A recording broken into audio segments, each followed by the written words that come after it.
بسم اللہ الرحمن الرحیم۔ امید ہے آپ سب خیریت سے ہوں گے۔ پچھلے 14-15 مہینے سے پاکستان میں بہت تماشے لگے۔ پاکستان جتنا جسے کہتے ہیں پیچھے جا سکتا تھا وہ اس کو لے جایا گیا، معاشی طور پہ، اخلاقی طور پہ ہر وہ اقدام اٹھایا گیا جس سے جو ہے موجودہ حکومت جو ہے اس کے اقتدار کو بچایا جا سکے۔ اور لیکن اب یہ کہ 12 اگست کو اس حکومت کا اقتدار ختم ہونا تھا۔ جب یہ اقتدار میں آئے تھے تو اس وقت جو ہے سرگوشیاں ہوتی تھی کہ یہ آئے جانے کے لیے نہیں ہے اور یہ جو ہے قابض رہیں گے، اور عین اس وقت جب حکومت ختم ہونے کا ٹائم ہوگا تو ملک میں بہانہ کر دیا جائے گا فائنینشیل ایمرجنسی کا، اور 1 سال کے لیے حکومت کی جو ہے مدت بڑھا دی جائے گی۔ بہرحال وہ ہو نہیں سکا۔ آئی ایم ایف شاید سمجھ گیا تھا، اور آئی ایم ایف نے جو ہے ایک پروگرام جو ہے دے دیا جون کے آخر میں، جس سے شاید اس حکومت کے تمام خواب جو ہیں وہ اس کی تعبیر شرمندہ تعبیر ہونی تھی، تو وہ تبدیلی ایک آئی۔ اب اس دوران جو ہے ایک شوشہ چھوڑ دیا گیا کہ جو ملک کے کیئر ٹیکر وزیر اعظم ہوں گے وہ اگلے وہ اسحاق ڈار صاحب ہوں گے۔ اس سے زیادہ مطلب جوک کے لیں، مذاق کے لیں، یا اس ملک کی جسے کہتے ہیں ویسے ہی آئین کی دھجیاں اڑا دی گئیں ریلیف لینے کے لیے، اور اب کہہ رہے ہیں کہ الیکشن ایکٹ میں تبدیلی کر دیں گے، اور پہلی دفعہ ایسا ہوگا کہ ملک کا جو کیئر ٹیکر پرائم منسٹر ہوگا اس کے پاس وہ والے اختیارات ہوں گے جو ایک الیکٹڈ پرائم منسٹر کے ہوں گے۔ حالانکہ کیئر ٹیکر کی ڈیفینیشن یہ ہے کہ وہ ایک نیوٹرل آدمی ہو، الیکشن فری اینڈ فیئر کرائے، اور صرف وہ الیکشن تک محدود رہے، اس کی ایکٹیویٹیز اور وہ چلے جائیں۔ اسحاق ڈار صاحب بلی تھیلے سے باہر تو آ گئی ہے۔ کل کچھ ٹی وی چینلز میں اس میں اپنا خیالات دے رہے تھے، تو اس میں انہوں نے کہا کہ اس وقت جو ملک کی معاشی صورتحال ہے جس کے ذمہ دار وہ خود ہیں، اور یہاں تک شاید پہنچایا بھی انہوں نے، اب سمجھ آ رہا ہے کہ وہ آئی ایم ایف پروگرام کو کیوں خراب کر رہے تھے۔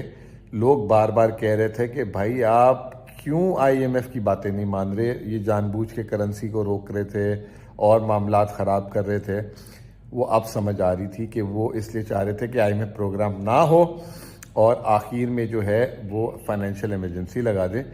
کل وہ یہ کہہ رہے تھے کہ اس وقت ملک میں متحمل نہیں ہو سکتا ملک کہ 90 دن کیئر ٹیکر آئے اور اس کیئر ٹیکر کے کچھ اختیارات نہ ہوں۔ یہ تو بڑے فیصلے لینے کا ٹائم ہے۔ میں آپ کو 1 سال پیچھے لے کے جاتا ہوں۔ 1 سال پہلے جب ان کی حکومت آئی تھی، انہوں نے کہا تھا کہ آئی ایم ایف پروگرام جو ہے ایک انٹرم گورنمنٹ نہیں لے سکتی، ہم فوراً لیں گے اور اس کے بعد الیکشن میں چلے جائیں گے تاکہ انٹرم کو تکلیف نہ ہو۔ اب آئی ایم ایف پروگرام آ گیا، وہ کہہ رہے ہیں ہم نے مزید فیصلے لینے، اس لیے انٹرم کا ہونا ضروری نہیں ہے، یا انٹرم میں ایک بڑا طاقتور پرائم منسٹر ہونا چاہیے۔ نمبر 1۔ اچھا، اگر آپ 90 دن کے لیے متحمل نہیں ہو سکتے تو آپ کی حکومت وقت سے پہلے کیوں تحلیل ہو رہی ہے؟ آپ 12 اگست کو پورا وقت کر کے جائیں تاکہ 60 دن میں الیکشن ہو جائے۔ وہ بھی آپ نے نہیں کرنے، تو اس سے آپ کی جو ہے سامنے نیت سامنے آ رہی ہے۔ دوسری بات یہ کہ آپ 90 دن کی بات کر رہے ہیں، جو 9 مہینے آپ نے جو ہے اس ملک کو جو ہے ایک طریقے سے معاشی طور پہ غیر یقینی صورتحال پہ رکھا، جو ضائع کیے، اس کا کون حساب دے گا؟ اب اسی شخص کو آپ وزیر اعظم بنانے جا رہے ہیں، جو ہو نہیں سکتا۔ میں نہیں سمجھتا جس کے اندر ذرا سی بھی مطلب وہ جو ہے وہ ہوگی نا عزت نفس، تو وہ اس فیصلے پہ ایگری کرے گا۔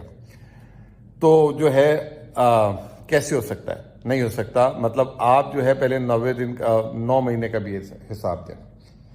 اچھا جی، اب آپ آ جائیں اگلی بات پہ کہ ان کے کولیشن پارٹنرز اس کے بارے میں کیا کہیں گے۔ ہمیں نہیں پتا، اگر ان کے کولیشن پارٹنرز کو بھی لگتا ہے، آج کل آپ نے دیکھا ہوگا کہ وزیر اعظم صاحب نے ایک کمیٹی بنا دی تھی 5 لوگوں کی، جو کولیشن پارٹنر سے ملے گی اور جو انٹرم سیٹ اپ میں ان کو حصہ دے گی۔ انٹرم سیٹ اپ میں حصہ دینا ان کو، تو اگر ان کو حصہ وصہ دے دیا تو وہ بھی خاموش ہو جائیں گے۔ لیکن سمجھدار کولیشن پارٹنرز جو ہیں وہ جو ہے صورتحال کو جو ہے انہوں نے نوٹس کر لیا ہے، اور ان کو ایسا لگتا ہے کہ ان کے ساتھ دھوکہ ہو گیا، اور وہ بھی میرا اپنا خیال ہے کہ وہ آواز اٹھائیں گے۔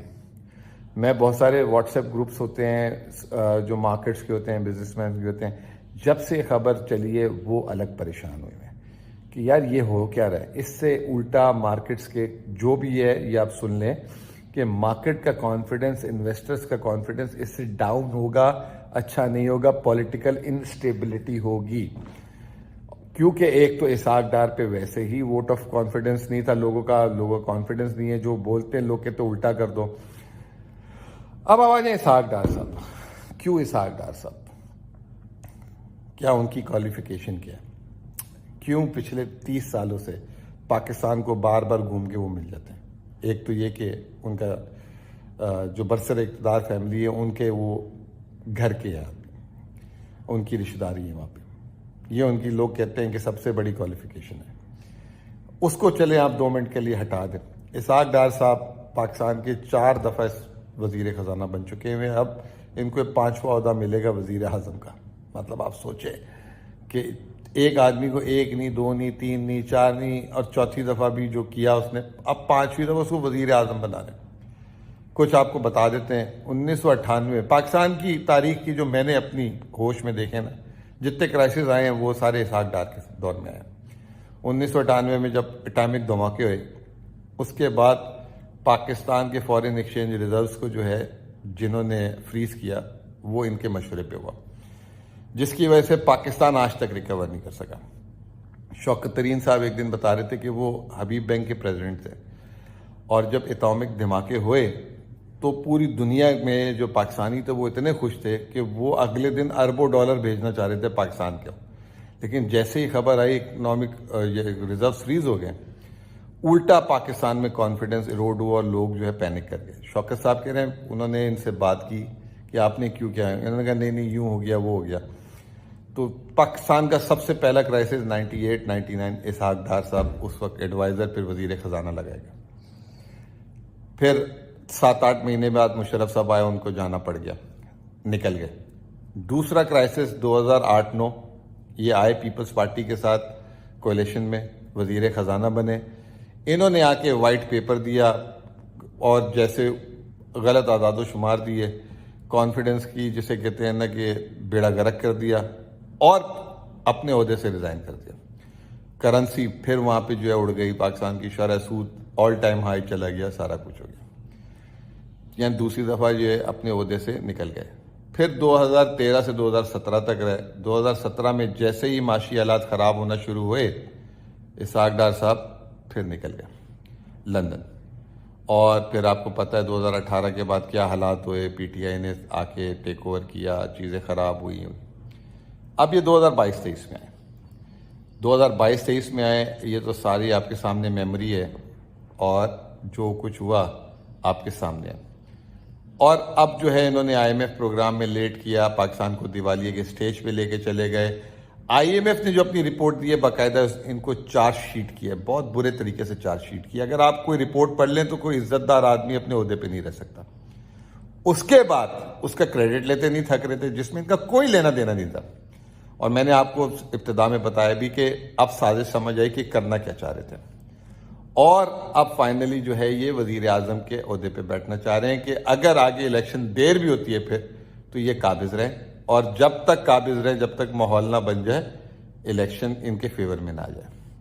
یہ ان کی اسٹریٹجی ہے. میں سمجھتا ہوں یہ کامیاب نہیں ہونی چاہیے. الیکشن کمیشن اگر اس چیز پہ حامی برتا ہے اور لیڈر آف اپوزیشن، اور وہ تو کوئی گھر کے آدمی ہے، تو بہت برا ہوگا. بہت بہت شکریہ.